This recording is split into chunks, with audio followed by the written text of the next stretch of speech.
Hello there, soul family, and welcome back to the podcast.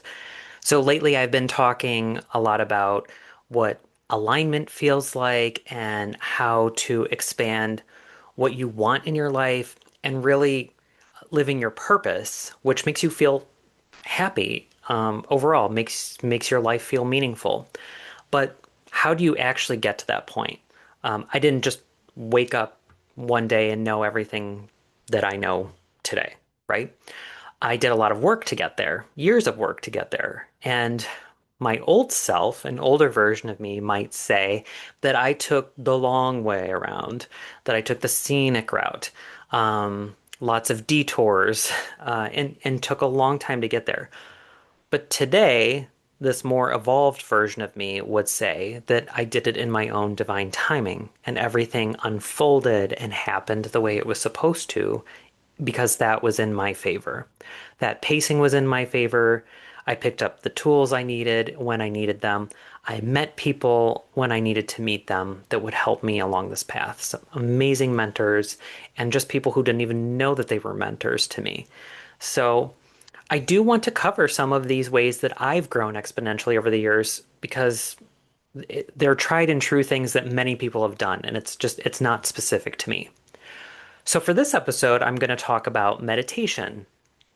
So first of all, I used to hate that word. I just used to hate everything about it because it used to bring up feelings of like difficult practices and sitting cross-legged and back straight, which is very uncomfortable for me, and just all that like performative spirituality and those spiritual gurus and those people that are like, you must do it my way and buy my books and all that consumerist crap that just infiltrated spirituality and meditation. So that's the kind of stuff it brought up. By the way, if anyone ever tells you that there's only one way to do things or you must do it their way, that should be a huge red flag. That is not how personal growth and spirituality works. There's one way to do it, and that's your way. And you have the ability to tap into all these different ways of doing it. So you build your own practice, and I'm just going to kind of showcase some different ways to do it. So if you're someone who doesn't like the idea of meditating, I can tell you that that used to be me. And I had to like throw out the idea of everything that meant. I didn't grow up with it. The closest thing I had been exposed to was just Catholic prayer. That's how I was raised. So, for a moment, I want you to just throw out everything you know about meditation. And if you are more of an experienced meditator, just kind of bear with me. You'll get something out of this. You're here for a reason. So, the purpose of meditation is to grow by learning how to be mindful of your existence. So, what do I mean by mindful of your existence? Of course, you know that you exist. You know when you're hungry, you know when you're tired and happy and cranky and excited. But that's just basic lizard brain stuff. That's bare minimum awareness. What I'm talking about is a deeper mindfulness that you're using your second brain, your heart, to kind of listen and watch. So, this is the mindfulness where you're watching how your thoughts, which are just stories, they're not evidence, are influencing your emotions, which is just information, not facts, and your emotions motivate your outward behavior, which all of this is creating your external reality. Your external reality is just mirroring everything that's going on. So there's a part of you that is watching all this happen. If you take a step back, that part doesn't react or judge. It's just aware. It's just watching all these things happen. Some people call it the watcher, the soul, the divine spark, the light, whatever you want to call it. This is the part that you want to connect with in meditation. So, when connecting with this innermost self, you become more aware and attuned to what benefits your highest good and what does not. You suddenly lose interest in things that weren't bringing you peace, and you start loving things perhaps you didn't even notice before that are bringing you peace. It's actually quite magical. And it seems so magical and surreal because globally, as a whole, we've gotten so wrapped up in the importance of the day to day and consuming more and more and looking for the quick fixes and the next best thing. And getting more attuned to that higher self through meditation leads us to more and more practices and more of a thirst for knowledge and higher purpose, a deeper knowing. So, what I want to get across more than anything else is to do what works best for you at a pace that's appropriate for you. You have your own path to walk to meet your higher self. So, that of course means no comparing your journey to someone else's. So you may see my journey and think I'm not doing it right. I did the same thing. Watching someone else go through their journey and be like, well, that's not what I'm getting. I don't have that strength. Like, why, what am I doing wrong? That's not fair because we're all getting exactly what we need for our purpose and our life. And there are going to be things that we're very gifted at that someone else isn't. And we have to trust that. We have to trust ourselves. So when you open yourself up to the idea of meditating, something will find its way to you. Maybe it was this episode. Um, it'll find its way to you through social media or just out in the wild or someone talking about it with you. There are so many different ways to go about it. Um, One, if you have a very busy mind like I do, and who doesn't, sitting in stillness and just, hum and just trying to clear your mind, or anytime you have a thought, you have to put it on a leaf and let it float down the river type of thing. That crap does not work for me. I don't mean to be dismissive of it, but it does not work for me. Um, so that sitting in stillness is very difficult, especially as a beginner at meditating. I find that so challenging. And you do want to challenge yourself in growth, but you don't want to struggle because that's not going to be helpful. You're going to get exasperated, you're going to get upset, you're going to want to quit. So you just like need to take smaller bites. So maybe starting with something like a guided meditation. In guided meditation, you just will listen to someone else kind of giving you instruction along the way on how to regulate your breathing and calm your nervous system. It can be as simple as that and done, and that's it. It puts you in a more receptive state. The guided meditations usually take you on some sort of little journey, whether it's a walk on the beach or astral traveling through the universe, to meet a guide or an angel or ancestors. I've done a bunch of these different things, healing guided meditations, and there's just a ton of different ways to do it, and you can find these kind of all over the internet now, which is great. I started off on apps like YouTube and Insight Timer, for free ones. There's tons of free material out there, so it is definitely more accessible now. So now I'm at a point where I like to write my own guided meditations, and I still do others, but I like to write my own, and I like to do brief meditation work in my coaching sessions. So the more you practice, the easier it gets. And, if that doesn't work, if you prefer moving and you don't want to sit down, if you're more of a mover, then you can do like a walking meditation. There's so many different ways to do this. You can check your area for meditation spaces like labyrinths, or just find a quiet park, a nice place to walk that is kind of free of distraction and the hustle and bustle and of like I call it noise pollution, like cars and trucks and music and screaming neighbors. Um, if you find like a nice quiet park to hear nature instead, to hear the earth and hear all the wonderful creatures of the earth. And on this walk, you can repeat mantras or at the very least, just notice things that you see. Pebbles, grass, trees, flowers, animals, anything in the environment. Notice also what comes up for you. as you're experiencing these things, and the watcher that is watching you experiencing these things.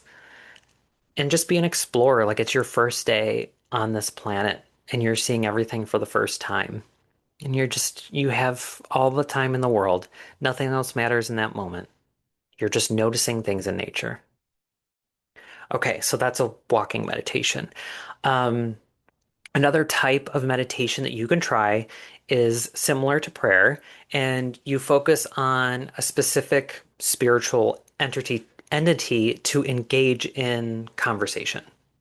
Um, so I've heard it said that prayer is you asking for things and meditation is you listening for the answer. So this could be an interaction with a god or goddess, a prophet, a saint, an ancestor, a spirit animal, a multidimensional being, whatever friendly entity that you feel connected to. So the purpose is not to beg or plead or for that help or intercession, but that listening part. And you can certainly ask for assistance. Like I always say, I'm calling in my meditation guides and my meditation angels to help me with this meditation and and help me be open and receptive to what I need to know in this moment. And some of these messages that will come through are like so simple but yet so powerful. And when you're not searching for an answer and you're not trying to create an answer and you're just observing, you're just listening. Sometimes things come through, sometimes not. Sometimes something is coming through, you're just not aware of it. The answer shows up later. But one of the most powerful messages I've ever gotten was just a simple feeling of, you are okay. And in that moment in my life, I needed that. I really needed that. So think of meditating like exercise. You're exercising a spiritual or an intuitive muscle. And as cliche as that sounds, it's true. The more you practice, the more easily it will come, and the more that strength plays out in your daily life. You end up using it throughout the day. You'll notice when you are just kind of interacting with other people or trying to make decisions, you start feeling your intuition kicking in like, nope. Or it'd be like, yes, this sounds great. Look, keep going, keep going. um, you'll feel something happen in your energy. You'll start, instead of feeling like you're all up here, you start feeling something. And for me, I feel it here. And maybe when you're meeting people, whether that's through work or friends or relationship, dating, whatever the case is, you start feeling differently around different people. And you start feeling like, for example, like an immediate connection with someone, like you feel like you've known them for years when you're just meeting them for the first time. That's that intuition coming in from all that meditating you've been doing. You may also feel like there's a space pushing you away from this person that's telling you this person's not good for you. This person's intentions are not aligned with yours. And when you listen to that intuition, it feels right. It feels peaceful. So, red and green flags, um, synchronicities, angel numbers, all these different opportunities that suddenly are popping up for you. It's not that they weren't there before, but maybe not as much. Maybe there's more coming in abundance because now you're intentionally on the right path, the path that's meant for you and your purpose. And so there are more amenities available to you along that path because you're being encouraged, because it feels right. This is right. I'm doing the right thing. Whereas maybe you felt stuck before, maybe you felt like you were being pushed away from things, or why is this so difficult? Maybe it's not meant for you, and that's okay. So wow, this all sounds wonderful. Why doesn't everyone do it? The answer to that is a very long one. I think it's overdetermined, many different reasons. But to touch on a few things, I always want to touch on, um, you know, the historical perspective. So it's more accepted now, mainstream, of course, but I think before it was more categorized as an Eastern thing, a foreign thing. woo-woo, witchy. Um, it's not something civilized and developed countries do. Um, just listen to your doctor, they know best. There's so many doctors who stick their nose up at anything that is not Western medicine, and I find that awful. They can complement each other so well. Some of the greatest healing happens when there's an openness to Western and Eastern medicine. Um, Other things that are messages we've received, program we've received. Meditation is evil. It leads to Satan. Listen to your church and your ministers only. Do what they say. Believe what they tell you to believe. Just work harder and you'll get everything you want, right? What a load of shit. See that for what it is. It's the old divide and conquer, the control the narrative, the make people obedient to a belief and not encourage them to think for themselves. Therefore, they're easier to control. We see it playing out in our own country. I mean, come on, be real. Any kind of personal growth is also not without risk. In growth, there can also be grief, and we grieve an older version of ourselves. We take it with us and we honor it, but we've changed and we're kind of like, oh, I'm just like not into that anymore. I just that used to be fun, or I used to like I like used to like watching this TV show, and I'm like, kind of don't like it anymore. It doesn't really fit my values or interests, and sometimes, as much as we try, we also don't connect with certain people in our life anymore. And that is totally okay. I just want you to understand that that's normal. And when you've heard people come into your life for a reason, a season, or a lifetime, it's true. Like, it's because we grow, or they added something to our lives, or they taught us a lesson, and then we move on. Not everything needs to last forever. That's one of those fairy tales that we're taught. Like good things will last forever. If you're doing it right, it'll last forever. We don't want it to last forever. There's so much more for us to experience and accomplish. And I don't mean accomplish in the productivity way. I just mean to bring more peace and purpose into our life. That's all. And we may love these people and we want to take them with us so bad on this journey, but it's so hard to connect with them the way we used to. And we're so grateful for them and everything they've provided in our lives. And um, wouldn't it be great if they could just also do the things we're doing? They'd be so much happier. But we need to be humble and we need to remember not to force other people on the same path of growth. Their path is their own. We're healers now, but true healers know that we can't force healing on someone else who's not ready. And when they're ready, they'll do it themselves. They'll become healers. They have it in, we are all healers. We all have it in us. They're on their own path and their own divine timing. So, the benefits far outweigh the risks. Guarantee it. We'll experience that grief that I talked about, but we'll experience so much joy and peace on the other side of it. I have just been through it in the last year, I can tell you that.